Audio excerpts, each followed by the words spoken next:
আল্লাহ তাআলা মানুষকে সৃষ্টি করেছেন পুরুষ নারী করে। কোরআনে আল্লাহ তাআলা নারী পুরুষের হুকুম দিয়েছেন, আল্লাহ তৃতীয় কোনো লিঙ্গের হুকুম দেন নাই। আল্লাহ তাআলা বলছেন লিররিজালি নসীবুম মিম্মা তারাকাল ওয়ালিদানি ওয়াল আকরাবুন ওয়া লিন-নিসাই নসীবুম মিম্মা তারাকাল ওয়ালিদানি ওয়াল আকরাবুন। আল্লাহ তাআলা বলছেন পুরুষদের জন্য আল্লাহ রাব্বুল আলামিন অধিকার রেখে দিয়েছেন, তার বাবা মা আত্মীয় স্বজন যে সম্পদ রেখে দিয়েছে। নারীদের জন্য অধিকার রেখে দিয়েছেন, তার বাবা মা আত্মীয় স্বজন যে সম্পদ রেখে দিয়েছেন। সুবহানাল্লাহ। আলহামদুলিল্লাহি নাহমাদুহু ওয়া নাস্তাঈনুহু ওয়া নাস্তাগফিরুহু ওয়া নু'মিনু বিহি ওয়া নাতাওয়াক্কালু আলাইহি ওয়া নাউযু বিল্লাহি মিন শুরুরি আনফুসিনা ওয়া মিন সাইয়্যাতি আ'মালিনা। من يهده الله فلا مضل له ومن يضلله فلا هادي له وأشهد أن لا إله إلا الله وحده لا شريك له وأشهد أن محمدا عبده ورسوله صلى الله عليه وعلى آله وأصحابه وبارك وسلم. أما بعد فأعوذ بالله من الشيطان الرجيم. بسم الله الرحمن الرحيم. ومن زحزح عن النار وأدخل الجنة فقد فاز وما الحياة الدنيا إلا متاع الغرور. আল্লাহ তাআলার শানে আমরা শুকরিয়া আদায় করছি, বলি আলহামদুলিল্লাহ। তো আল্লাহ তাআলার দয়া, তিনি আমাদেরকে তাঁর সর্বশ্রেষ্ঠ সর্বশেষ নবী সাইয়্যিদুল মুরসালিন খাতামুল আম্বিয়া নবী মুহাম্মদ রাসূলুল্লাহ সাল্লাল্লাহু আলাইহি সাল্লামের উম্মত দাবি করার তৌফিক দিয়েছেন, বলি আলহামদুলিল্লাহ। আমরা দাবি করছি যে আমরা মুহাম্মদ সাল্লাল্লাহু আলাইহি সাল্লামের উম্মত, এটা আমরা দাবি করলাম। তো আমরা শুধু দাবি করলাম আর আল্লাহ তাআলা দিয়ে দেবেন তা তো হবে না। আমাদেরকে এই উম্মত হওয়ার দাবির শর্ত পূরণ করতে হবে। রাজি আছি ইনশাআল্লাহ? কারণ নবীর উম্মত হতে পারলেই মুক্তি আছে। আর মুহাম্মদ সাল্লাল্লাহু আলাইহি সাল্লামের উম্মত যদি হওয়া না যায়,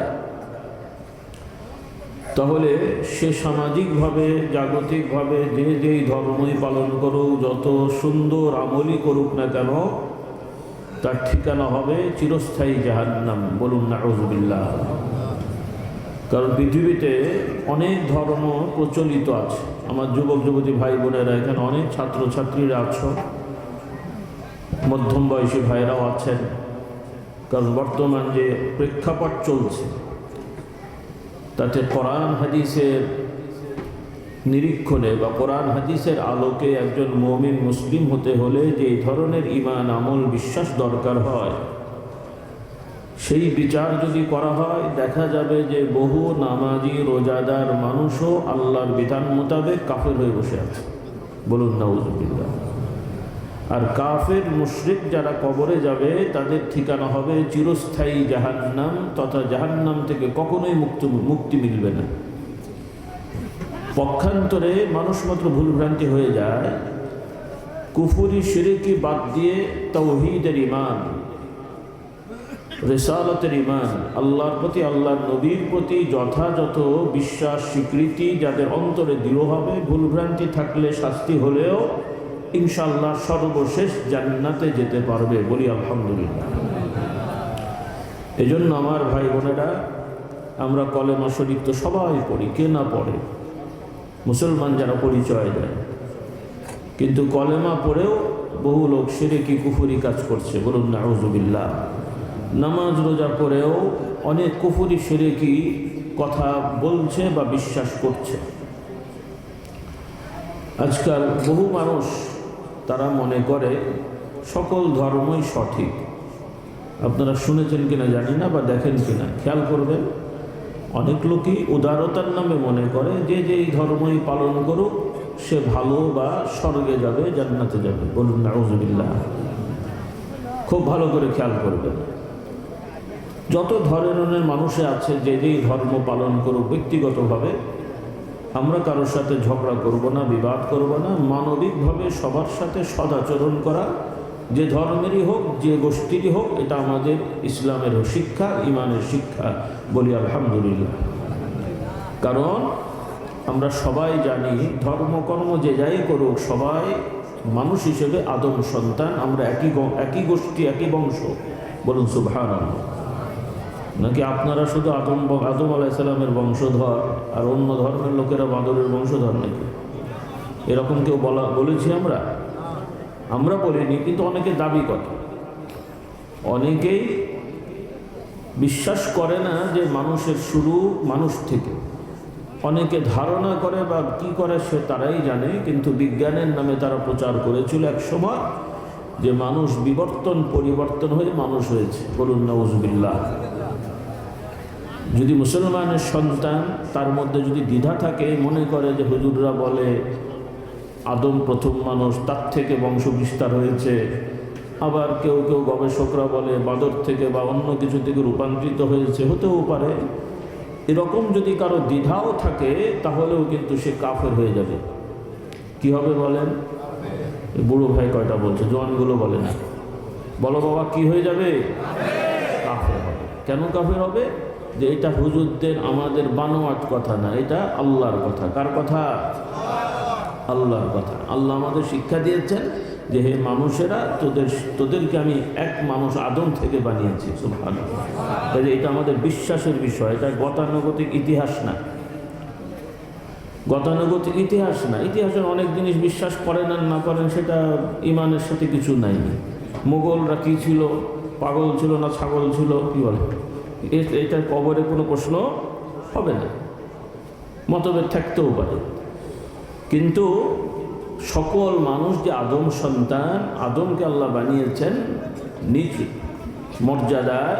আল্লাহ রাব্বুল আলামিন এর লক্ষ্যে বলেন, ইয়া আইয়ুহান নাস ইন্না খালাকনাকুম মিন যাকারিন ওয়া উনসা ওয়া জাআলনাকুম শুউবান ওয়া ক্বাবাইলা লিতাআরাফু ইন্না আকরামাকুম ইনদাল্লাহি আতকাকুম। আল্লাহ তাআলা আমাদের শিক্ষা দিলেন, হে মানুষেরা, তোমাদেরকে আমি এক পুরুষ এবং নারী থেকে সৃষ্টি করেছি এবং তোমাদেরকে বিভিন্ন জাতি গোষ্ঠীতে আমি বিভক্ত করেছি, যাতে করে তোমরা একে অপরকে পরিচয় দিতে পারো, চিনতে পারো, আইডেন্টিফাই করতে পারো, শনাক্ত করতে পারো। তবে মনে রাখবে, জেনে রাখবে, তোমাদের মধ্যে সব থেকে সম্মানিত তারাই হবে, তথা তোমরা তাদেরকে সম্মান দেবে এবং তারাও আল্লাহ তাআলার কাছে সম্মানিত হবে, যারা আল্লাহ তাআলার হুকুম আহকাম বিধান মেনে আখিরাত পরকালকে বিশ্বাস করে আল্লাহ তাআলা তিনি যে জাহান্নাম বানিয়েছেন সেই জাহান্নামের শাস্তিকে ভয় করে আল্লাহর আইন মেনে যারা চলবে, তারাই হলো সব থেকে সম্মানিত। সুবহানাল্লাহ। এখানে দুনিয়াবি কে কোন গোষ্ঠী, কে কোন বংশের, কে কোথায় থাকে, এটার উপরে সম্মান নির্ধারিত না। নাকি আপনারা মনে করছেন যে লোক মক্কায় থেকে চুরি করে খুব বড় আল্লাহওয়ালা? নাকি কথা বলে না? মক্কা মদিনায় থাকে কিন্তু চুরি করে, মিথ্যে কথা বলে, অনেক বড় বুজুর্গ। আর আপনাদের গ্রামে অজ পাড়া গায়ে থাকে, কৃষি কাজ করে, মাঠে কাজ করে, কিন্তু মিথ্যে কথা বলে না, কাউকে ঠকায় না, কাউকে ফাঁকি দেয় না, যা কাজ দায়িত্ব নেয় ঠিক মতো করে, হালাল রুজি করে, হালাল হারাম বেঁচে চলে, 5 ওয়াক্ত নামাজ পড়ে, রোজা করে, অর্থাৎ তার প্রতি যা ফরজ বাদ দেয় না, যা হারাম এমন কাজ করে না। ওই মক্কা শরীফে যে লোকটা কাবা শরীফ প্রতিদিন দেখে বা তাওয়াফ করে, কিন্তু চুরি চামারি মিথ্যে কথা বলে, তার থেকে আপনার এলাকার ওই যে গ্রামের একজন নারী পুরুষ যে ঈমান আমল নিয়ে থাকে, আল্লাহর কাছে অনেক বেশি সম্মানিত। সুবহানাল্লাহ বললেন না? এটা হলো ইসলামের শিক্ষা। কিন্তু আপনাদের দেশের শিক্ষা হলো মানুষ মেরে, চুরি চামারি করে, আত্মসাৎ করে, লুণ্ঠন করে, বড় দামি গাড়িতে কোট প্যান্ট টাই করে এসছে, আপনারা স্যালুট দেওয়া শুরু করে দেন। নেই মনে হয় আপনাদের? কথা বলছেন এখনো ভয় রয়ে গেছে নাকি? কথা বলছে এই রোগ আছে না নাই? দুনিয়ার চোর বাটপাট এগুলোর পেছনে আপনারা ঘুরে বেড়ান কেন রে বাবা? দুনিয়ায় কি ভালো মানুষ নেই তোমাদের এলাকায়? বাংলাদেশে কত কোটি মানুষ?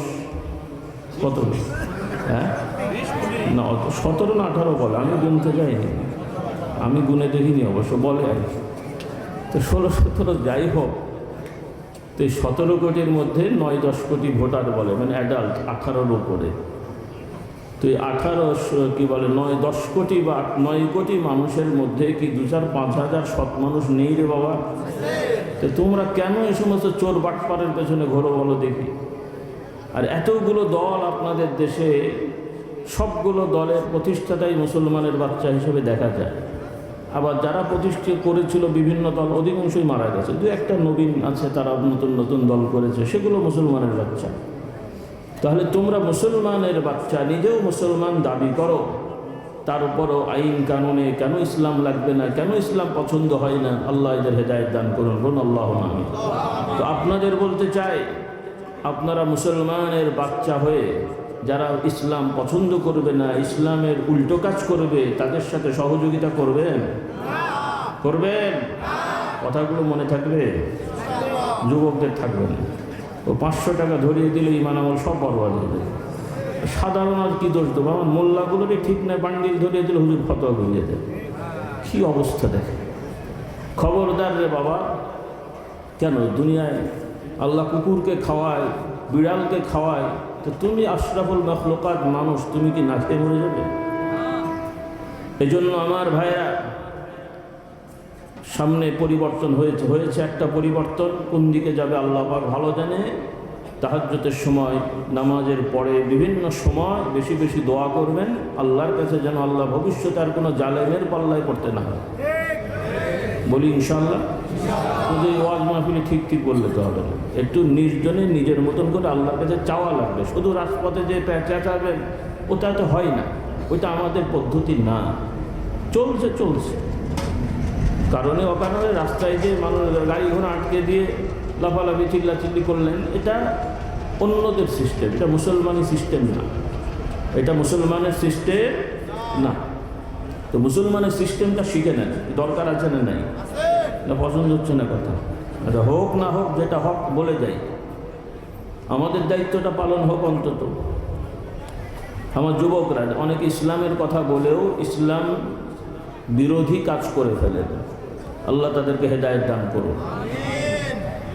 যারা দায়িত্বশীল তাদের কাছে দাবি দেওয়া যাবে, দাবি চাওয়া যাবে, বলা যাবে, কিন্তু এই কথাগুলো হতে হবে নম্রতা, ভদ্রতার সহিত, সুন্দরভাবে, শিষ্টাচার মেনে।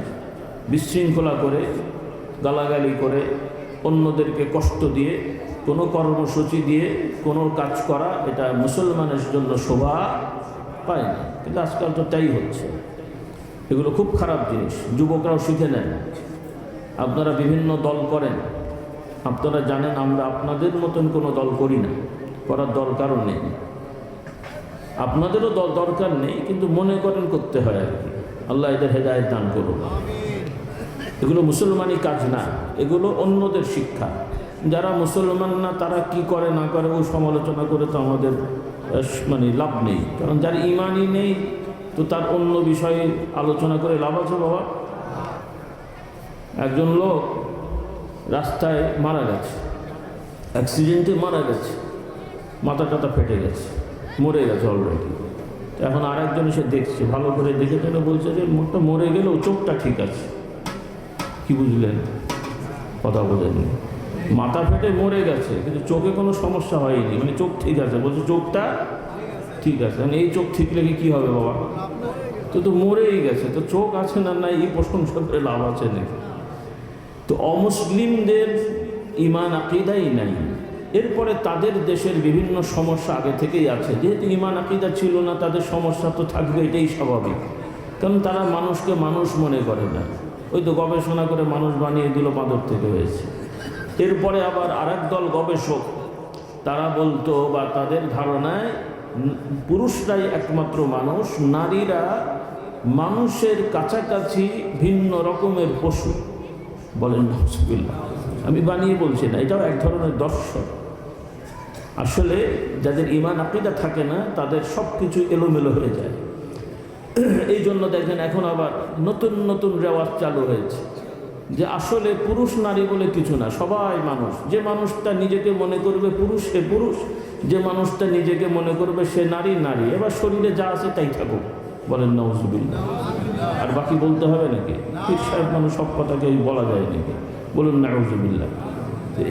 এটাও আবার আর এক ধরনের দর্শন, যেটাকে এখন বর্তমানে কি বলা হচ্ছে মনে আছে দেখি, কি বলে? ট্রান্সজেন্ডার। ট্রান্সজেন্ডার কিন্তু তৃতীয় লিঙ্গ না, এটা চতুর্থ লিঙ্গ। আর কতদিন পরে পঞ্চম একটা আসবে আর কি বুঝি। প্রথমত মানুষ দুরকম, হয় পুরুষ না হলে নারী, তৃতীয় বলে কিছু নাই। এই পুরুষ নারীর মধ্যে কেউ কেউ ভিন্ন কিছু অসুস্থতা আছে, শারীরিক কিছু সমস্যা আছে, সেটাকেও ইসলামের আইনে হয় সে নারী হবে না হলে সে পুরুষ হবে, তৃতীয় বলে কিছু নাই। এবং আল্লাহর আইনে ওই অসুস্থ মানুষকে আইনত যদি সে পুরুষ হয় তাহলে পুরুষের নিয়মে সে সব কিছু পাবে, আর যদি নারী হয় নারীর নিয়মে সব কিছু পাবে, তৃতীয় কিছু নাই। কথাটা বোঝাতে পেরেছি? কাজে এই তৃতীয় লিঙ্গর কনসেপশনটা মুসলমানি কনসেপশন নয়, কথাটা বুঝে রেখেন। কারণ ইসলামের আইনে সম্পদ বন্টন হয় না? বাবা মরে গেছেন, 1 লাখ টাকা রেখে গেছেন, বা মোটামুটি যাই রেখে গেছেন, ছেলে যা পাবে মেয়ে কতটুকু পাবে? কথার কথা, বাবা যা সম্পদ রেখে গেছেন সেখান থেকে, বা একজন পুরুষ রেখে গেছেন, তার স্ত্রী কিছু পেল, ছেলেটা মনে করেন 1 লাখ পেল, মেয়েটা কত পাবে?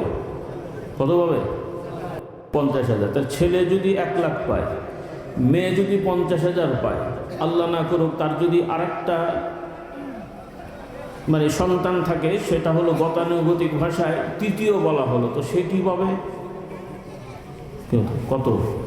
3.5 নাকি? সরি, 1 লাখ টাকা নাকি? কেন ই পাবে 1, ও পাবে 50,000, ই পাবে কত? 75। হিসাব কি হবে? হ্যাঁ না, ও তো 3 নম্বর হয়েছে, তো তৃতীয়, তো ছেলেও না মেয়েও না তৃতীয়, ও কত পাবে? ওলা আমাদের তাহলে তার মেডিকেল চেক আপ হবে, বিজ্ঞানীরা বা স্বাস্থ্যবিদরা তাকে পরীক্ষা করবে যে তার সে সমস্যা আছে ঠিকই, কিন্তু তার শারীরিক গঠনে কত পার্সেন্ট পুরুষালী, কত পার্সেন্ট নারীদের মতন।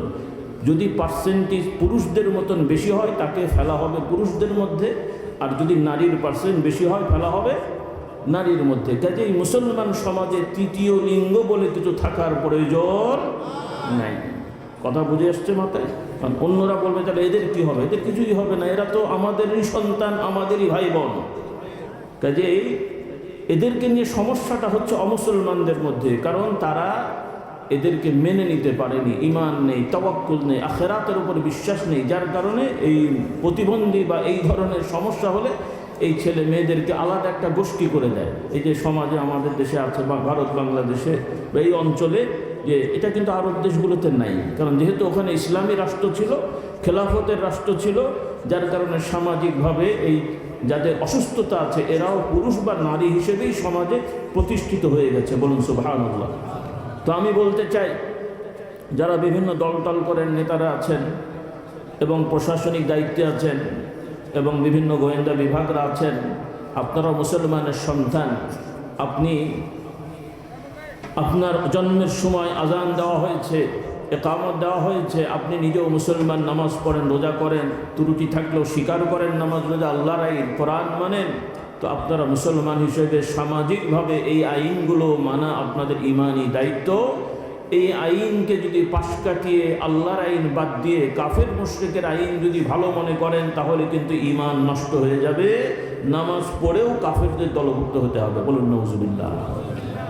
কথাগুলো খুব ভালোভাবে খেয়াল করতে হবে, এগুলো কোনো হুজুর পীর সাহেবের সিদ্ধান্ত না, সিদ্ধান্ত কার? আল্লাহ তাআলা মানুষকে সৃষ্টি করেছেন পুরুষ নারী করে। কোরআনে আল্লাহ তাআলা নারী পুরুষের হুকুম দিয়েছেন, আল্লাহ তৃতীয় কোনো লিঙ্গের হুকুম দেন নাই। আল্লাহ তাআলা বলছেন, লিররিজালি নসীবুম মিম্মা তারাকাল ওয়ালিদানি ওয়াল আকরাবুন ওয়া লিন-নিসাই নসীবুম মিম্মা তারাকাল ওয়ালিদানি ওয়াল আকরাবুন মিম্মা। আল্লাহ তাআলা বলছেন, পুরুষদের জন্য আল্লাহ রাব্বুল আলামিন অধিকার রেখে দিয়েছেন, তার বাবা মা আত্মীয় স্বজন যে সম্পদ রেখে দিয়েছে, নারীদের জন্য অধিকার রেখে দিয়েছেন, তার বাবা মা আত্মীয় স্বজন যে সম্পদ রেখে দিয়েছেন। সুবহানাল্লাহ। যে কোনো মানুষ মারা গেছে, তার সন্তান আছে, ছেলে হোক মেয়ে হোক আত্মীয় স্বজনও যদি হোক, তাহলে প্রত্যেকের জন্য আল্লাহ তাআলা নির্ধারিত অংশ রেখে দিয়েছেন, পুরুষ অথবা নারী। কাজেই আমরা তৃতীয় লিঙ্গ হিসেবে কাউকে বিশ্বাস করব না। চতুর্থ তো প্রশ্নই ওঠে না। চতুর্থ কারা? এরা হলো ট্রান্সজেন্ডার। ট্রান্সজেন্ডার কিন্তু তৃতীয় লিঙ্গ না, যেটাকে বাংলায় বলে তৃতীয় লিঙ্গকে বাংলায় সাধারণ কি বলতেন আপনারা? এটাও বাংলা, কিন্তু আপনার আঞ্চলিক ভাষায় কি বলে? হিজড়া বলে। ওইটা একটু সুন্দর ভাষায় তৃতীয় লিঙ্গ এরা বলে। ট্রান্সজেন্ডার কিন্তু এরা না। ট্রান্সজেন্ডার হলো যে একটা সুস্থ পুরুষ, সাইকোলজিক্যালি মানসিকভাবে তার সমস্যা আছে অথবা শয়তানি আছে, সে এখন মেয়েদের মতন সাজগোজ করে মেয়ে মেয়ে ভাব নিয়ে এখন বলছে যে আমি মেয়ে মানুষ। বলুন নাউজুবিল্লাহ। আর কোর্টে যেয়ে যখন সে আপিল করবে যে আমি পুরুষ হলেও আমি চাইছি আমি মেয়ে হিসেবে প্রকাশিত হব, কোর্ট রায় দেবে যে হ্যাঁ ঠিক আছে। বলুন নাউজুবিল্লাহ। এটাই হলো ট্রান্সজেন্ডারের কনসেপশন। অনেকে হয়তো বোঝেন না, আপনারা মনে করেন যে ওই হিজড়া ওটা তো খারাপ কি। আর হিজড়াকেও আমরা তৃতীয় লিঙ্গ বলতে পারি না তো, কারণ এরা হয় পুরুষ না হলে নারী। এই শিক্ষাটা আমাদের থাকবে, রাজি আছে ইনশাআল্লাহ। এবং এই শিক্ষাটা মানুষকে দিতে হবে এবং আইন কানুন ওইভাবে করতে হবে। ইসলামের আইন আছে এগুলো, কিন্তু অন্য দেশের মধ্যে সমস্যা আছে, যেহেতু তাদের ঈমান নাই, তাকওয়া নেই, তারা এই মানুষগুলোকে বেছে নিতে পারছে না। তো অসুস্থ কেন? সে তো সুস্থ, তাদের বাপ মাকেই তারা মেনে নিতে পারেনি। বলুন নাউজুবিল্লাহ। একজন পুরুষ তার মাকে মনে করছে যে ইনিও একটা পশু, তার স্ত্রীকে মনে করছে ইনি একটা পশু, মানুষের কাছাকাছি মানুষ, কি বলে একটা পশু। বলুন নাউজুবিল্লাহ। অথচ আল্লাহ তাআলা পুরুষ নারী উভয়কে সম্মান দিয়েছেন। আল্লাহ তাআলার বিচারে বিধানে কাউকে বৈষম্য রাখেননি। বলুন সুবহানাল্লাহ। নাকি বৈষম্য আছে? বলতে ভয় লাগছে মনে হয়। আছে? এখানে না বললে আবার মনে মনে বলছে ওই যে মেয়েরা কম পায়, মেয়েরা কম পায়। আমার মা বোনেরা যারা স্কুল কলেজে পড়েন, আপনারা অনেকে মনে করছেন যে হয়তো মুখ ফুটে বলে না ইসলামের আইন, মানুষ খারাপ বলবে বা লোকে আবার কি বলবে, কিন্তু মনে মনে ওয়াসওয়াসা থাকে, ভাইয়েরা বেশি পায় আমরা তো কম পাই। খবরদার না, আপনারা কম পান না। হ্যাঁ, আপনাদেরকে আপনাদের মা বাবা স্বামীরা অনেক সময় আল্লাহর আইন মোতাবেক হক দেয় না বলে আপনারা কষ্টে আছেন। যদি আমাদের সমাজের পুরুষেরা, বাবারা যদি তার মেয়েদের প্রতি আল্লাহর বিধান মোতাবেক আচরণ করত, আর স্বামীরা যদি আল্লাহর বিধানের মোতাবেক তার স্ত্রীদের সাথে আচরণ করত, তাহলে আমাদের মুসলমানের মেয়েরা সব থেকে সুখী মেয়ে হিসেবে সমাজে থাকবে। বলুন সুবহানাল্লাহ। কারণ আল্লাহ রাব্বুল আলামিন মেয়েদের ব্যাপারে বিধান করে দিয়েছেন, একজন মেয়ে মানুষের জন্য জন্ম থেকে বিবাহ দেওয়া পর্যন্ত থাকা খাওয়া সব কিছুর দায়ভার আল্লাহ তাআলা তার বাবার উপরে দিয়েছেন। কার উপরে? এরপরে বিবাহর পরে একটা নারীর যতদিন সে স্ত্রী হিসাবে থাকবে স্বামীর কাছে, তার খাওয়া দাওয়া থাকা পোশাক আশাক সব কিছু সম্মানজনকভাবে ব্যবস্থা করে দেওয়ার দায়িত্ব আল্লাহ তাআলা তার স্বামীর উপরে দিয়েছেন। কাজে একজন মহিলার জন্ম থেকে মরা পর্যন্ত তার থাকা খাওয়া সর্বকিছুর দায়িত্ব আল্লাহ তাআলা হয় বাবা অথবা স্বামী অথবা ভাই এমনভাবে বন্টন করে দিয়েছেন যে একটা স্বাভাবিক পরিবারের মধ্যে একজন মহিলাকে যদি সচ্ছল পরিবার, তার বাবা হয় বা সন্তান, তার কি বলে তার স্বামী হয় বা সন্তান হয়, কখনোই তার জন্য চাকরি করা, ব্যবসা করার প্রয়োজন হবে না। সুবহানাল্লাহ। কিন্তু আমাদের মেয়েদেরকে শেখানো হচ্ছে স্বামীর উপরে নির্ভর করা যাবে না, নিজের পায়ে দাঁড়াতে হবে। এবং নতুন নতুন সূরা আবিষ্কার হয়েছে বাংলায়, থাকবো না আর বদ্ধ ঘরে, দেখবো এবার জগৎটায়। কত নম্বর সূরা এটা হয়? সূরা তো অনেক, নাউজুবিল্লাহ পড়ে। আল্লাহ হেদায়েত দান করুন। নারী পুরুষ সমান বানিয়ে দেওয়া হচ্ছে। তো নারী পুরুষ যদি সমান হয়, আচ্ছা আপনার আগেও বলেছি কিনা মনে নেই, আপনাদের দেশে বিভিন্ন সবজি আছে না, সবজি তরকারি আর কি। এই সবজির মধ্যে অন্যতম দুইটা সবজি হলো, একটা হলো লাউ আর একটা হলো কদু। হ্যাঁ, না না, লাউ কদু কিন্তু এক জিনিস না।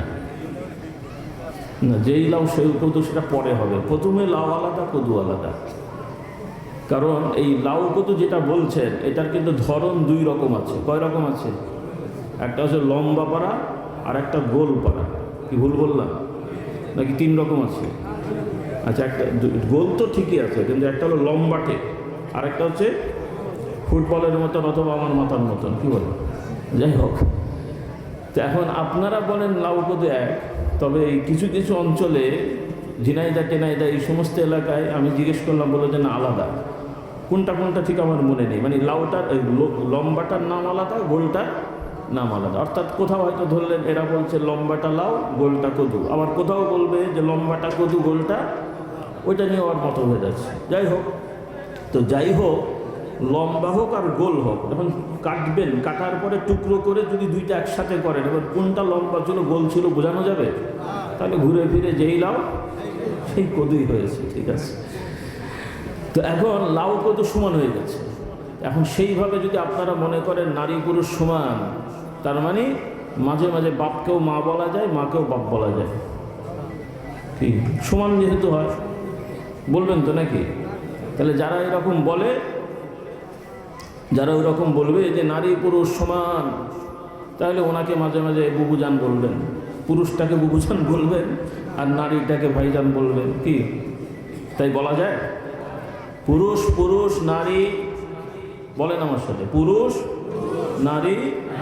পুরুষের দায়িত্ব আল্লাহ একভাবে দিয়েছেন, নারীর দায়িত্ব আরেকভাবে দিয়েছেন। পুরুষের দায়িত্ব নারী নয়, নারীর দায়িত্ব পুরুষ নয়।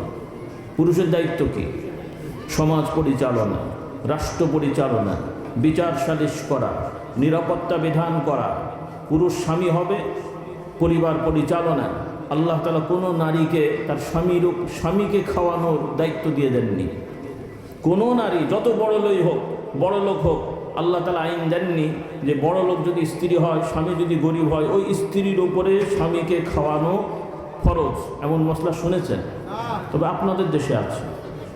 হ্যাঁ, মাননীয় বেকার স্বামী একটা থাকে, বাপদাদা 14 গোষ্ঠীর উপরে ঘুমিয়ে ঘুমিয়ে খায়, বিয়ে করার পরে এখন শ্বশুর বাড়ি থেকে সব আদায় করার ধান্দা করে। আপনার দেশে নেই মনে হয় এগুলো? সংখ্যা বেশি মনে হচ্ছে, একটু চুপচাপ আছে সবাই। হ্যাঁ, আমার যুবকদের বলতে চাই, খবরদার, আজকে থেকে তওবা করো। যারা বিয়ে করনি, বিয়ের সময় যৌতুক নিবে না বলে কেউ না, ইশারা ইঙ্গিতও না। রাজি তো ইনশাল্লাহ? ইনশাল্লাহ। বাচ্চাগুলো বলছে রাজি আছে, আলহামদুলিল্লাহ বলে। আর যারা বাবা আছেন, ছেলের বাবা, খবরদার, বিবাহর সময় ছেলের বউয়ের বাড়ি থেকে কোনো কিছু আনার ধান্দাবাজি করবেন না। নিজের ছেলেকে নিজে মানুষ করেন, নিজের ছেলেকে নিজে প্রতিষ্ঠিত করেন, নিজের ছেলেকে যোগ্য করে তোলেন। ছেলের শ্বশুর বাড়ির দিকে তাকিয়ে থাকবেন না যে আমার ছেলে বিয়ে দিচ্ছি, মোটরসাইকেল দেবে, দোকানের জায়গা দেবে, টাকা দেবে, খাট দেবে, হ্যান দেবে, ত্যান দেবে। এই জিনিসটা খুবই বড় অন্যায়, কবিরা গুনাহ, হারাম। এটা হারাম। যারা বলে কয়ে নিয়ে এসছেন জোর করে, সেগুন কাঠের খাট বা কাঁঠাল কাঠ, কি কাঠ মাঠ আছে আমি জানি না আপনাদের, হয়তো বিয়ের সময় বলেছেন যে আমার ছেলেকে ওই নম্বর খাট দিতে হবে। যদি আপনাদের বলার কারণে দিতে বাধ্য হয়ে দিয়ে থাকে, তাহলে ওই জামাইগুলোকে বলছি যে বইয়ের অনুমতি ছাড়া খাটে শোবে না, খাটের তলায় শোবে। ওই খাটে শোয়ার অধিকার তোমার নাই, কেন ওইটা ওর বাপের খাট, ওকে দিয়েছে, তা সে মালিক, তোমার এর অধিকার নেই। কিন্তু তোমার পোড়া কপাল কেন, নিজেটা বানাতে পারো না, শ্বশুর বাড়ি দিয়ে তাকে ফেলবে। আল্লাহ তাআলা পুরুষের দায়িত্ব দিয়েছেন, বিয়ে করবে মোহরানা দিয়ে এবং দায়িত্ব নিয়ে। যদি সচ্ছল না হও, প্রয়োজনে যাকাত নেবে, কিন্তু শ্বশুর বাড়ির থেকে বলে করে নেওয়া যাবে না। হ্যাঁ, শ্বশুর যদি দেখেন জামাই গরিব মানুষ, সহযোগিতা করে নিজ ইচ্ছায়, সেটা ভিন্ন, হাদিয়া। কিন্তু ইশারা ইঙ্গিত করে বউকে প্রেসার দিয়ে অথবা লজ্জা দিয়ে শ্বশুর বাড়ির থেকে আদায় করা, এটা ওই খাবার খাওয়াটা কুকুর, বিড়াল, শুয়োর খাওয়ার মতোই হারাম গুনাহ। বলুন নাউযুবিল্লাহ। কথাগুলো মনে থাকবে ইনশাআল্লাহ। কারণ এই শ্বশুর বাড়ির ঝগড়া কিন্তু আজকাল কম নেই। এই যারা তো এখন অনেক দায়িত্বশীল বেচারা আসতে পারছেন না বিভিন্ন কারণে, আল্লাহ সবাইকে হেফাজত করুন। কারণ আসলে একটা হুজুগ বাঙালে হুজুগে বাঙাল, হুজুগ উঠে গেলে কে ভালো কে মন্দ, আর সেগুলো দেখা দেখে নেই, গণহারে একটা উল্টো পাল্টা করে, এগুলো করবেন না দয়া করে। হ্যাঁ, যারা অন্যায় করেছে আইনত তাদের শাস্তির বিধান করেন। যারা আইনের লোক, যে যতটুকু অপরাধ করেছে অপরাধ অনুযায়ী শাস্তি দেবেন, কিন্তু অপরাধের বাইরে যদি শাস্তি দেন তাহলে কিন্তু এটা অবিচার হবে। আবার যে অপরাধ করে নাই তার নামে সেই ক্লেম দিয়ে তার উপরে আক্রমণ করা, এটাও কিন্তু অবিচার হবে। আপনারা শান্তি চান নাকি অশান্তি চান? রহমত চান না গজব চান? রহমত পেতে হলে ইনসাফ প্রতিষ্ঠা করতে হবে। কি প্রতিষ্ঠা করতে হবে? আপনার বিপক্ষে লোক হতে পারে, কিন্তু আপনি অবিচার করতে পারেন না। কিন্তু এখন যেটা শুরু হয়ে গেছে, আবার ওই আগে যারা ছিল তারাই যে অন্যায়গুলো করেছে, আপনারাও যদি সে একই অন্যায় করেন তো তফাৎ কি হলো ভাই? হ্যাঁ, একজন মুরগি চোর, একজন ছাগল চোর, কে ভালো? মুরগি চোর বলছে যে আমি ভালো, আমি অত দামি জিনিস চুরি করি না, তুই পাসনি সেই জন্য করিস, ওইটাই তো চোর। ওরাও জুলুম করলো, আপনারাও জুলুম করলেন, তাহলে কি হলো এটা? ওরা জুলুম করেছে, আপনাদেরকে দেখাতে হবে আল্লাহর কাছে। মানুষকে দেখি কি করবে? আপনাকে প্রমাণ করতে হবে যে আমরা জালিম নই, আমরা ন্যায় বিচার করি। বলি ইনশাআল্লাহ? কথাও বলছেন না কি? বলি ইনশাআল্লাহ? সবাইকে বলছি, যে যেই দল করেন অবিচার করবেন না। অবিচার করলে, জুলুম করলে আল্লাহ রহমত পাবেন না। এই জন্য আমি আগেও বলেছি, হতে হয় মাজলুম হন, আল্লাহর রহমত থাকবে, মজলুমের সাথে দয়া থাকবে, কিন্তু জালেম হলে আল্লাহর রহমত থাকবে না। রাসূলুল্লাহ সাল্লাল্লাহু আলাইহি ওয়াসাল্লাম বলেন, ওয়াত্তাকি দাওয়াতাল মাজলুম ফাইন্নাহু লাইসা বাইনাহু ওয়া বাইনাল্লাহি হিজাব। রাসূলুল্লাহ সাল্লাল্লাহু আলাইহি ওয়াসাল্লাম বলেন, তোমরা সাবধান থাকবে, মাজলুমদের দোয়াকে ভয় করো, অর্থাৎ কারো প্রতি তুমি জুলুম করবে না, কারণ ওই মাজলুম যখন আল্লাহর দরবারে মুতাওয়াজ্জহ হবে, তোমার জুলুমের শিকার হয়ে এসে যখন আল্লাহর দিকে চেয়ে মনের ব্যথা প্রকাশ করবে, ওই দোয়াটা আল্লাহর কাছে কবুল হবে। সে কাফের মুশরিক হলেও কবুল হয়ে যায়। হাদিসে এসছে বা বিভিন্ন ব্যাখ্যা এসছে ওলামাদের, যে কাফের মুশরিক অমুসলমানের প্রতিও যদি জুলুম করা হয়, সে অমুসলিম, কিয়ামতে তার ইমানের জন্য সে শাস্তি পাবে। কিন্তু দুনিয়ায় অমুসলিমও যদি জুলুমের শিকার হয়ে, তার ভাষায় সে যাই বলুক, আর স্রষ্টার দিকে সে তাকাবে, হে ঈশ্বর, হে স্রষ্টা, হে যাই কিছু বলুক না সৃষ্টিকর্তা, আমি এই বিপদে পড়েছি, উদ্ধার করেন। সে কাফের মুশরিক হলেও, তার প্রতি কোনো মুসলমান জুলুম করলেও সে যদি আল্লাহর কাছে কাঁদে, তাহলে ওই কাফের মুশরিকের দোয়া আল্লাহ তাআলা কবুল করে এই মুসলমান নামধারী জালেমকে আল্লাহ শাস্তি দেবেন। বলুন সুবহানাল্লাহ। এটা হলো ইসলামের শিক্ষা, ভালো করে শিখে নাও তোমরা।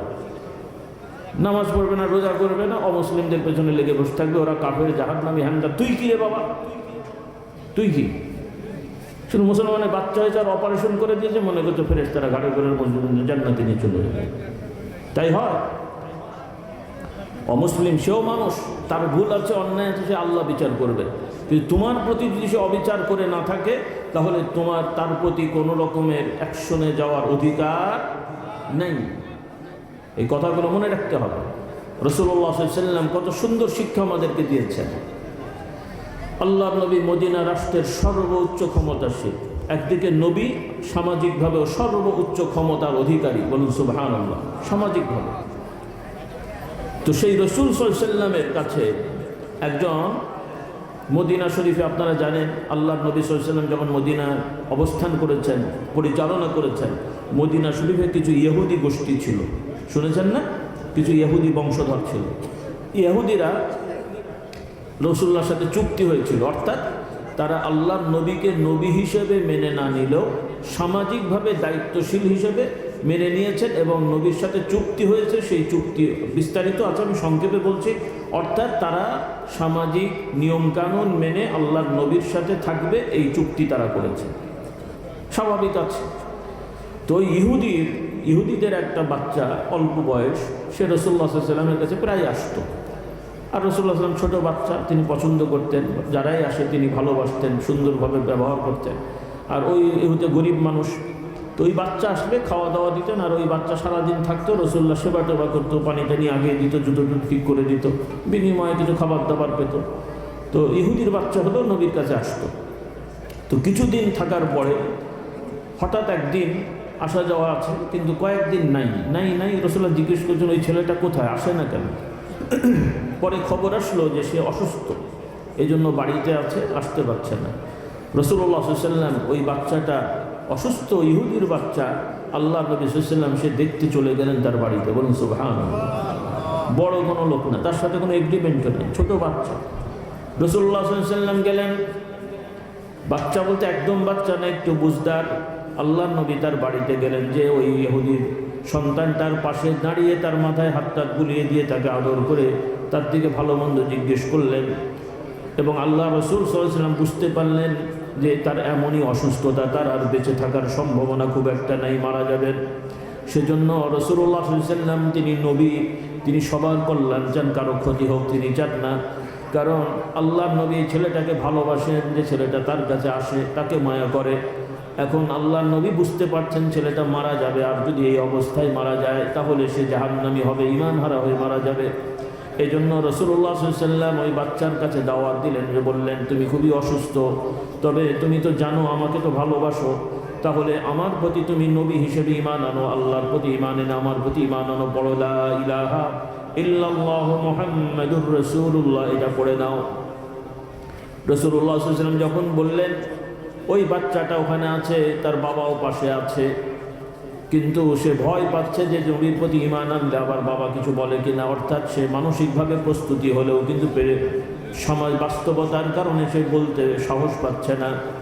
যখন এই অবস্থা হলো, ওই ইহুদি তার সন্তানের দিকে তাকিয়ে ইশারা করলো এবং বলে দিল যে তুমি আবুল কাসেম তথা মুহাম্মদ সাল্লাল্লাহু আলাইহি ওয়াসাল্লাম যা দাওয়াত দেয় তুমি মেনে নাও। সুবহানাল্লাহ।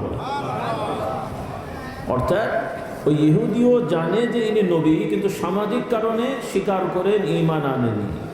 এখন তার সন্তানের হিতাকাঙ্ক্ষী হয়ে নবী যখন দাওয়াত দিয়েছেন, সেও বুঝতে পারলো যে আমার সন্তান মোহাম্মদকে মেনে নিলে এটাই তার জন্য কল্যাণ হবে, সেও অনুমতি দিয়ে দিল। আর ওই বাচ্চাটা আল্লাহ নবীর প্রতি ঈমান এনে ফেললো। বলুন সুবহানাল্লাহ। তো আমার ভাই বোনেরা, আপনার আমার আশপাশে যারা অমুসলিমরা আছে, যারা আপনার আমার ক্ষতি করবে না, আপনারা ক্ষতি করবেন না। যদি কেউ অন্যায় করে সেটা আইনের মাধ্যমে সুরা হবে, সামাজিকভাবে আইন হাতে তুলে নিয়ে মারধর করা, পুড়িয়ে ফেলা, গালাগালি করা, ফেসবুকে উল্টোপাল্টা বলা, এই যে এখন ফেসবুক কেন্দ্রিক একটা বড় ধরনের জটলা চলছে। আমার যুবকদের বলতে চাই, যুবতী ভাই বোনদের বলতে চাই, খবরদার, ফেসবুকের ভেতরেও মিথ্যা বললেন, মিথ্যা রটালেন, মানুষকে আক্রমণাত্মক কথা বললেন, সম্মান নিয়ে কথা বললেন, এগুলো কবিরা গুনাহ, হারাম। অনেক যুবকেরা বিভিন্ন ইসলামের নামেও, মাশাআল্লাহ এখন অনেক আলেম ওলামা সমাজে আছে ভালো মন্দ, তো অনেক যুবকেরা বিভিন্ন আলেমের ভক্ত হয়েছে, হতেই পারো স্বাভাবিক। কিন্তু কিছু যুবকেরা কোনো আলেমদের সমর্থক ভক্ত হয়ে অন্যান্য আলেমদের ব্যাপারে বিভিন্ন রকম কুমন্ত্র, কী বলে, খারাপ কথাবার্তা, উল্টোপাল্টা কথাবার্তা, মিথ্যাচার, গীবত গিল্লা, এগুলো তোমরা করে থাকো। আজকে থেকে ওয়াদা করো, ফেসবুক চালালেও ফেসবুকে বা কমেন্টসে কোনো ধরনের ফালতু কথা, গালাগালি, এগুলো করা যাবে না। মুখে গালাগালি করাও হারাম, কবিরা গুনাহ। কাগজে লিখলেও ওইটা হারাম, কবিরা গুনাহ। মোবাইলে লিখলে মনে হয় গুনাহ কম হয় নাকি? কথা বলছেন, মোবাইলে লিখলে কি গুনাহ কম হয়? কাজেই এই বিষয়গুলো লক্ষ্য রাখতে হবে। আল্লাহ আমাদের সবাইকে হেদায়েত দান করুন।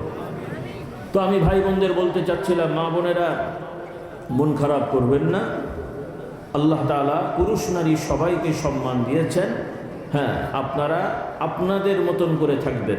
একজন পুরুষ হওয়ার মধ্যে তো আপনার সম্মান, একজন নারী থাকার মধ্যে আপনার সম্মান। কোনো নারী পুরুষের মতন হতে চাইবেন না, কোনো পুরুষও নারীর মতন হতে চাইবেন না, বরং আপনাদেরকে যে দায়িত্ব আল্লাহ দিয়েছেন সেটা করবেন। পড়াশোনা করা যাবে, শিক্ষা নেওয়া যাবে, তাতে দোষ নাই।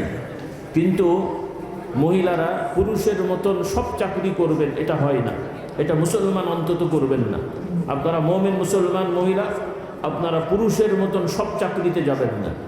যেই চাকরিতে আপনি পর্দা মেনটেন করতে পারবেন এবং বিয়ের পরে আপনার স্বামী অনুমতি দিল, বিয়ের আগে আপনার বাবার কাছে আছেন, বাবা অনুমতি দিল, এবং পর্দার সহিত চাকরি করতে পারবেন, স্কুল হোক, কলেজ হোক, অফিস আদালত হোক, যেই জায়গায় পর্দা মেনটেন করে বাবা বা স্বামীর অনুমোদন নিয়ে কাজ করা যাবে, এইটা বৈধ। আর যেখানে পর্দাপোশিটা নষ্ট হবে, এখানে বাবা স্বামী অনুমতি দিলেও আপনার জন্য চাকরি করা হারাম হবে। কি হবে? কি হবে বলেন?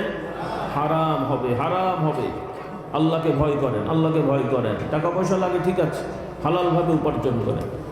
আপনি বেপর্দা হয়ে বিভিন্ন জায়গায় চাকরি করবেন, যে কাজই হোক। হ্যাঁ, আপনি স্কুলের টিচার, মেয়েদের স্কুলে পড়ান, মহিলারা মেয়েদের স্কুলে পড়ান, বাচ্চাদের স্কুলে পড়ান। মহিলা কেন্দ্রিক যে অফিস আদালতগুলো আছে, মেয়েদের সেক্টর, সেখানে আপনি দেখাশোনা করুন। পুলিশ বিভাগের মহিলা সেক্টর করা দরকার। এটা যেহেতু সমাজে লাগবে, এগুলো আপনারা প্রস্তাবনা দেন। আমার যুবক যুবতী ভাই বোনেরা, যারা এই বর্তমান আন্দোলনের সাথে অনেকে আছো, যারা শুনতে পাচ্ছ এবং আপনারা শুনবেন, আমাদের কি বলে এটাকে, বৈষম্য বিরোধী ছাত্র আন্দোলন, ছাত্র জনতা আন্দোলন যেটা বলা হচ্ছে। আমার ছাত্র ভাই বোনেরা, তোমরা মুসলমানের সন্তান, তোমরা আধুনিকতার নামে ইসলামকে আলাদা করে দিয়ে সমাজের উন্নতির কোনো চিন্তা করো না। এতে কোনো উন্নতি নেই, অবনতি ছাড়া। কাজেই তোমাদের চিন্তা থাকবে, ভবিষ্যতে তোমাদের দাবি থাকবে বাংলাদেশের মহিলাদের জন্য, মেয়েদের জন্য প্রাইমারি হাই স্কুল থেকে শুরু করে কলেজ ইউনিভার্সিটি পর্যায়ে সকল ক্ষেত্রে পৃথক ব্যবস্থাপনা করা, যাতে করে আমাদের মেয়েরা সসম্মানে নিরাপত্তার সহিত পড়াশোনা করতে পারে, এই পরিবেশ সৃষ্টির চেষ্টা করা। বলি ইনশাআল্লাহ। কি আমি প্রস্তাব খারাপ দিলাম? আমরা বলিনি যে মেয়েরা পড়তে পারবে না, ঘরে বসে থাকবে। তারা পড়বে, কিন্তু তাদের জন্য নিরাপত্তা বিধান করে স্বাধীনভাবে পড়ার পরিবেশ করে দিতে হবে। কারণ যেভাবে গতানুগতিক কলেজ ইউনিভার্সিটিতে ছেলে মেয়েরা সহশিক্ষায় পড়ছে, আপনারাই বলেন আপনাদের মেয়েরা কি এই সমস্ত জায়গায় নিরাপদ? দুর্ঘটনা ঘটছে না, ঘটছে না? হ্যাঁ, আমরা যখন বলি, এই যে কিছুদিন আগে, বেশ বছর পার হয়ে গেছে মনে হয়, ঢাকা ইউনিভার্সিটির বিভিন্ন বিষয় নিয়ে, পর্দা প্রশিরা নিয়ে কথা উঠলো, সেখানকার অনেক মেয়েরা মুখ ঢাকবে বা নেকাব পড়বে, এই সমস্ত প্রশ্ন আসলো। ঢাকা ইউনিভার্সিটির দু একজন, ঢাকা না কোন ইউনিভার্সিটি ভুলে গেছে, যাই হোক, ইউনিভার্সিটির টিচাররা ওনারা বলে ফেললেন যে ইউনিভার্সিটির শিক্ষকরা তো বাবার মতন, বাবার সামনে মেয়েদের অত ঢাকাঢুকির দরকারটা কি? কিন্তু এই বাবারা যখন অপকর্ম করে তখন ঠেকাবে কে? কথা বলছে না, করে না, করে না? এই তো কয়েক বছর, 2 বছর না 3 বছর আগের কথা, ফেসবুকে আমি রিপোর্ট দেখলাম। ইউনিভার্সিটি তো অনেক পরের কথা, হাই স্কুলের শিক্ষক 16, 18, 17 বছরের একটা মেয়ে, তাকে নিয়ে মধ্যম বয়সী 15 কি বলে 50, 55 বছরের স্যার উনি উদাও হয়ে গেছেন। বলুন নাউজুবিল্লাহ। আর আপনাদের গ্রামে তো অনেক কিছু তথ্য আমরা পাই, মানে শুধু আপনারা না, এই গ্রামগঞ্জে হাই স্কুলে, এমনকি প্রাইমারি স্কুলেও অনেক সময় 2-4টা মেয়ে একটু বয়স বেশি হয়ে যায় বা বিভিন্ন রকমের গড়ন হয়, এদেরকে নিয়েও নানান ধরনের দুর্ঘটনার শিকার হতে হয়। কি ভুল বললাম কথাগুলো? তাহলে আমি বলতে চাই, এগুলো ইমানি দায়িত্ব। এগুলো মনে করেন না যে মাথায় টুপি দেওয়া, তসবিহ পড়ার মতো নফল কাজ। আপনারা এই মাথায় টুপি দিয়েছেন, না দিলে কিয়ামত পর্যন্ত কোনো গুনাহ হতো না। মাথায় টুপি না দিলে কবরেও প্রশ্ন হবে না, হাসরেও কোনো শাস্তি হবে না। সওয়াব হবে, সেটা ঠিক আছে, কিন্তু না দিলে কোনো শাস্তি হবে না। কিন্তু আপনার ছেলে মেয়েদেরকে যদি বেপর্দা করে রাস্তাঘাটে ঘোরান, এই ছেলে মেয়েরা সকালবেলা স্কুলে যাচ্ছে, মেয়েরা বেপর্দা হয়ে মাস্টারদের সামনে বেপর্দা হয়ে থাকছে, মাস্টারগুলো, লম্পটগুলো নানান ধরনের ইশারা ইঙ্গিতে কথা বলছে, এই যে পরিবেশে আপনার ছেলে মেয়েদেরকে ঢেলে দিলেন, এটার জন্য বাবা মা হিসেবে, সমাজের দায়িত্বশীল হিসাবে আল্লাহর দরবারে অবশ্যই জবাব দিতে হবে। যারা এই দায়িত্বে আছেন, শিক্ষা মন্ত্রণালয়ের যারা দায়িত্বে আছেন, মুসলমানের বাচ্চারা, আল্লাহ তাআলার দরবারে কেউ পার পাবে না। যতই কপাল ঠোকো, নামাজ পড়ো, কারণ তোমাদের জন্য আমাদের এই মুসলমানদের মেয়েরা আজকে নিরাপত্তাহীনতায় ভোগে। তারা আজকে বিপদের সম্মুখীন হয়। তোমাদের কিসের অভাব হয়ে গেছে যে মা বোনদের আলাদা সেক্টর করা যায় না? কি অসম্ভব এটা? কথাও বলছে না। কি অসম্ভব? এজন্য প্রতিটা সেক্টরে আমাদের মহিলাদের জন্য আলাদা আলাদা বিভাগ, সেক্টর করে নিরাপত্তার ব্যবস্থা করা, এটা আমাদের বড় আন্দোলন হওয়া উচিত। তা না হলে এই সমাজের উন্নতি হবে না। উন্নতির নামে বিল্ডিং হবে, কিন্তু বড় বড় বিল্ডিংয়ের মধ্যে অপরাধ হবে, জুলুম হবে, নানান ধরনের অন্যায় হবে, যেগুলো আর মুখে বলা যাচ্ছে না, হচ্ছেও তাই। আল্লাহ তাআলা আমাদের হেদায়েত দান করুন। আপনারা আমার থেকে ভালো জানেন খবর। এই জন্য আমার ভাই বোনদের বলি, আসুন আমরা আল্লাহর আইন মেনে চলি। রাজি আছি ইনশাআল্লাহ? সর্বোপরি আল্লাহর আইনের ফরজ ওয়াজিবের পাশাপাশি সুন্নত নফল, নামাজ তো পড়তে হয় সবাই জানেন, রোজা তো রাখতে হয় সবাই জানেন। এর সাথে ভাই বোনদের বলি, কিছু সময় আমরা ব্যয় করি আল্লাহর জিকিরে। সুবহানাল্লাহ, আলহামদুলিল্লাহ, আল্লাহু আকবার, লা ইলাহা ইল্লাল্লাহ। এই আমলগুলো আমরা করার চেষ্টা করব। আল্লাহ তাআলা আমাদের তৌফিক দান করুন। আমার ভাইরা, যুবকরাও যারা শিক্ষার্থী আছো, সময়টাকে কাজে লাগাও। রাত জেগে ফালতু জিনিস দেখে এগুলো সময় নষ্ট করবে না। রাতে তাড়াতাড়ি ঘুমানোর অভ্যাস করো। ফজরের নামাজ জামাতে পড়ো। আমার ভাইয়েরাও ফজরের নামাজ জামাতে পড়ুন এবং কিছু সময় জিকির আজকার করার চেষ্টা করেন। মা বোনেরা বাড়িতে যথাসময়ে ফজর পড়ে জিকির আজকার করেন। রাসূলুল্লাহ সাল্লাল্লাহু আলাইহি ওয়াসাল্লাম শিক্ষা দিয়েছেন, যে ব্যক্তি ফজরের নামাজ জামাতে পড়বে, এরপরে মসজিদে বসে থেকে জিকির আজকার করে সূর্য ওঠার পরে 2 রাকাত সালাত আদায় করবে, আল্লাহ তাআলা এই আমলের ওসিলায় তার নামায় আমলে পূর্ণাঙ্গ একটা মকবুল হজ এবং ওমরার সব দান করবেন। সহিহ হাদিসের কথা আমি বানিয়ে বলছি। আমার ভাইয়েরা, যুবকরা একটু মসজিদ দখল করে ফেলো, সকালে একটু আগে আগে ফজরে জামাতে যাও, মসজিদে বসে থাকো, জিকির আজকার করো, বেশি সময় না, সর্বোচ্চ 1 ঘন্টা সময় লাগবে হয়তো, বা ম্যাক্সিমাম সোয়া 1 ঘন্টা সময়। এরপরে কোরআন শরীফ তেলাওয়াতের অভ্যাস আমরা করি, প্রতিদিন অল্প হলেও তেলাওয়াত করেন মা বোনেরা, ফজরের নামাজ পড়ে জিকির আজকার করেন, সূর্য উঠে গেলে নামাজ পড়ে অল্প সময়, আধা ঘন্টা হোক, 15 মিনিট হোক, 10 মিনিট হোক, 3-4 পাতা হোক, একটু তেলাওয়াত করেন, বাড়িতে রহমত আসবে, বরকত হবে। আর একটা হলো, আমার শিক্ষিত ভাই যারা আছেন, প্রত্যেকের ঘরে ঘরে শুধু কোরআন না, কোরআন থাকবে, তাফসিরুল কোরআন রাখেন, কোরআনের তফসির, মাআরিফুল কোরআন, তফসির ইবনে কাসির, এগুলো এখন বাংলা হয়েছে, অনুবাদ হয়েছে। এই কিতাবগুলো আপনার কোরআন তাফসিরগুলো রাখবেন, অল্প হলেও নিয়মিত একটু চর্চা করেন, প্রতিদিন একটা রুটিন করেন, না হলো সপ্তাহে 2-3 দিন রুটিন করেন। এমনি তো সরকারিভাবে 2 দিন ছুটি, শুক্র শনি, এর সাথে আর 2 দিন একটু ম্যানেজ করে নেন, অন্তত 7 দিনের মধ্যে 4টা দিন একটু 4 ঘন্টা সময় দেন, সপ্তাহে হয়তো 4টা ঘন্টা সময় দেন। যে 4টা ঘন্টা সপ্তাহে, অর্থাৎ প্রতিদিন 1 ঘন্টা হোক, আধা ঘন্টা হোক, 40 মিনিট হোক, একটু আল্লাহর কালাম একটু অনুবাদ সহ, ব্যাখ্যা সহ আমরা একটু পড়ার চেষ্টা করি, বলি ইনশাআল্লাহ। আল্লাহ আমাদের তৌফিক দান করুন। আল্লাহ নবীর জীবনী একটু পড়বেন, রহিকুল মখতুম, মনে রাখেন, রহিকুল মখতুম বাংলা অনুবাদ আছে, এগুলো সবই আরবি কিতাব, বাংলা হয়েছে। এরপরে রাসূলুল্লাহ সাল্লাল্লাহু আলাইহি ওয়াসাল্লামের হাদিস, মিশকাতুল মাসাবি, এরপরে রিয়াদুস সালিহিন, এগুলো আপনারা সংগ্রহ করবেন, একটু আমলি জিন্দিগি করবেন ইনশাআল্লাহ। ফরজ নামাজের সাথে, সুন্নতের সাথে নফল নামাজ, মাগরিবের পরে 6 রাকাত, 4 রাকাত, 2 রাকাত, একটু নফল আওয়াবিন পড়েন, এগুলো একটু আমরা অভ্যাস করি, বলি ইনশাআল্লাহ। আল্লাহ তৌফিক দেন। আর আজকে থেকে নিয়ত করে ফেলেন ইনশাআল্লাহ বিড়ি সিগারেট খাবেন না। মাদকতার ব্যাপারে খুবই সতর্ক হন। গোয়েন্দা বিভাগ, সোর্স যারা আছেন, কাউকে ছাড় দিয়েন না, যত বড়ই নেতা হোক, যারা এগুলোর সাথে থাকবে আপনারা তো তথ্য পান, সাথে সাথে প্রশাসনকে জানান। আর প্রশাসনের ভাইরা একটু আল্লাহকে ভয় করুন, আখেরাতকে ভয় করুন, এই সমস্ত ব্যাপারে কাউকে ছাড় দেবেন না। যারা এই মাদকতার সাথে লিপ্ত, সন্ত্রাসের সাথে লিপ্ত, সে যেই হোক না কেন, তার ব্যাপারে প্রচলিত আইনও আছে, কঠোর আইন আছে, সেই কঠোরভাবে এগুলো দমন করার চেষ্টা করতে হবে। আল্লাহ তাআলা আমাদের সবাইকে হেদায়েত দিন, বলুন আল্লাহুম্মা আমিন।